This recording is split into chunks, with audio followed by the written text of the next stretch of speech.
Hello, students and followers. Welcome to my channel, Abbas Master and Privy.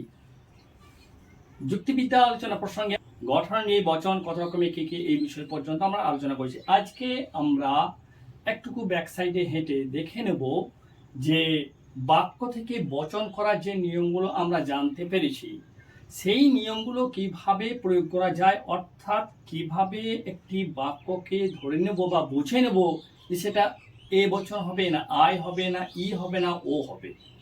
সেই প্র্যাকটিসটা আজকে একবার আমরা ঝালাই করে নেব। এই জন্য দেখো কতগুলো এক্সাম্পল আমি বোর্ড ওয়ার্ক করে রেখেছি। প্রথম হচ্ছে কবিরা অবশ্যই কল্পনা প্রবণ। নিয়ম তো মনে আছে নিশ্চয়ই। এ বচনের প্রথম নিয়মে বলা হয়েছিল যে সব বাক্যে অবশ্যই কথা থাকবে এবং বাক্যটি যদি সদর্থক হয় তাহলে এ বচন করব। এই অবশ্যই শব্দ এবং বাক্যটি সদর্থক আকার দেখে আমি নিশ্চিতভাবে আমি এটাকে করতে পারবো কি বচন? এ বচন।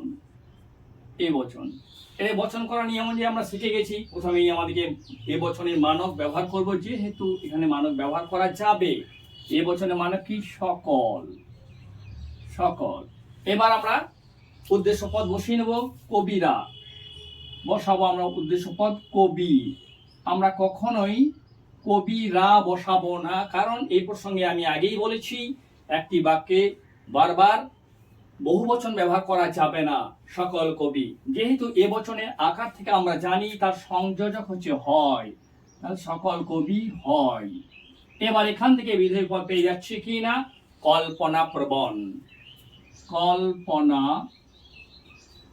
কল্পনা প্রবণ হয়ে গেল। তাহলে আমরা এই বাক্যটি থেকে কি বুঝলাম না? অবশ্য এই কথাটি পেয়ে গেলাম, তার সঙ্গে সদর্থ আকার বলি বাক্যটিকে আমরা এই বচন করতে পারলাম। অনুরূপ দ্বিতীয় উদাহরণ দেখো, বেবুন মাংসাশী প্রাণী।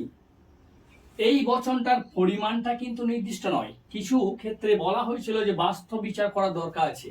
বেবুন বেবুন প্রাণীটা আসলে মাংসাশী প্রাণী, তাহলে এই ক্ষেত্রে এই বেগুন বলতে সমস্ত বেগুনকে কিন্তু বোঝাচ্ছে। অতএব এটি হবে এ বচন।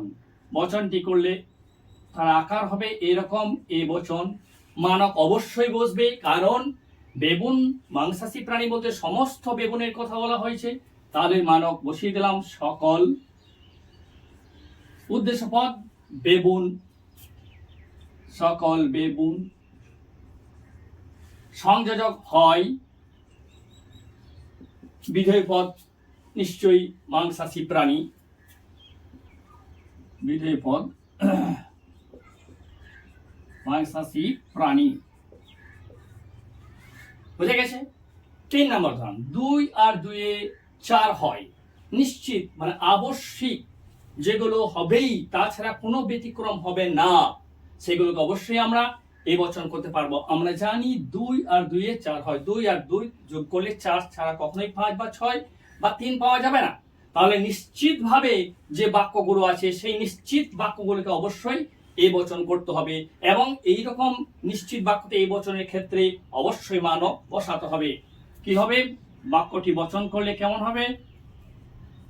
এ বচন, যেহেতু মানক সকল। সকল। এবার আমরা কি করব?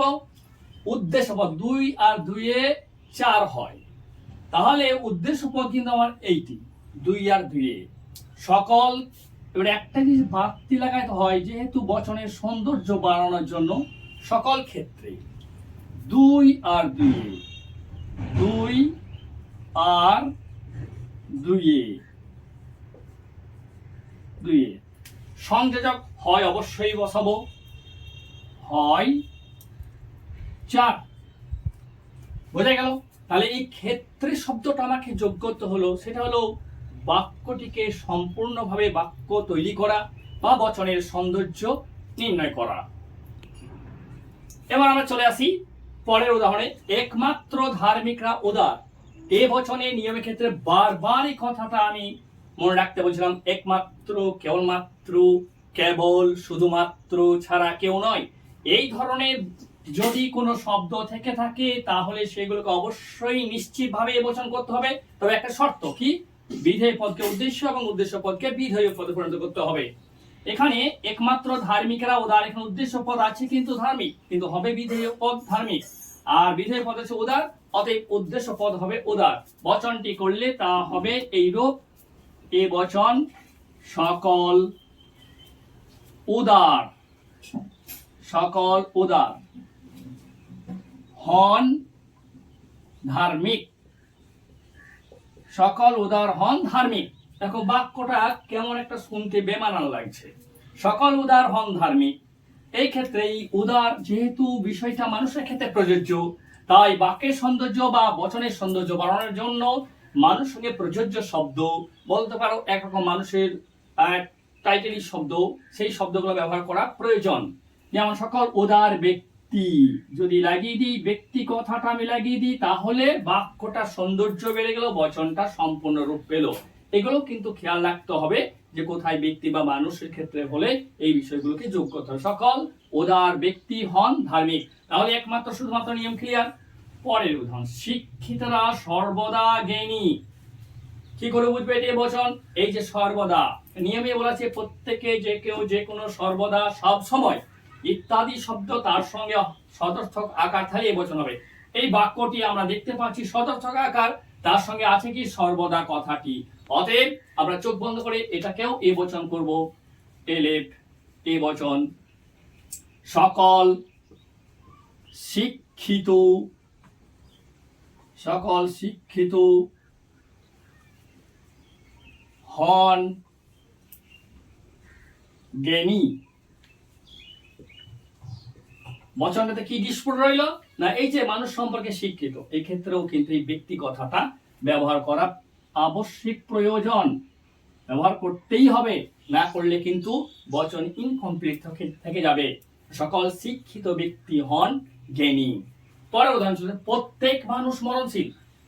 নিয়মে প্রথমেই বলা হচ্ছে যে সব বাক্যে প্রত্যেক, যে কেউ, সর্বদা, সকল বলাই আছে এবং সদর্থক আকার, তাই প্রত্যেক শব্দ এবং তার সঙ্গে বাক্যটির সদর্থক আকার, এই দুটি বিষয় দেখে এই বাক্যটিকে আমরা চিনে নিতে পারছি যে এটা এই বচন হবে।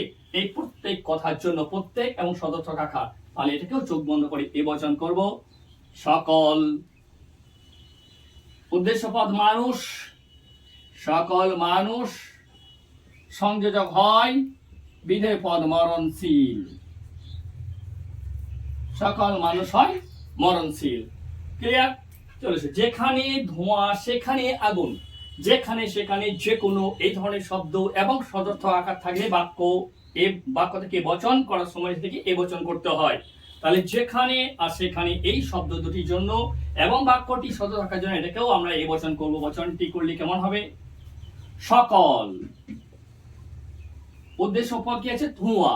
এইটুকু একটুকু বাক্য সাজিয়ে নিতে হবে। সকল ধূমবান, ধূমবান ক্ষেত্র হয় অগ্নি, অগ্নি,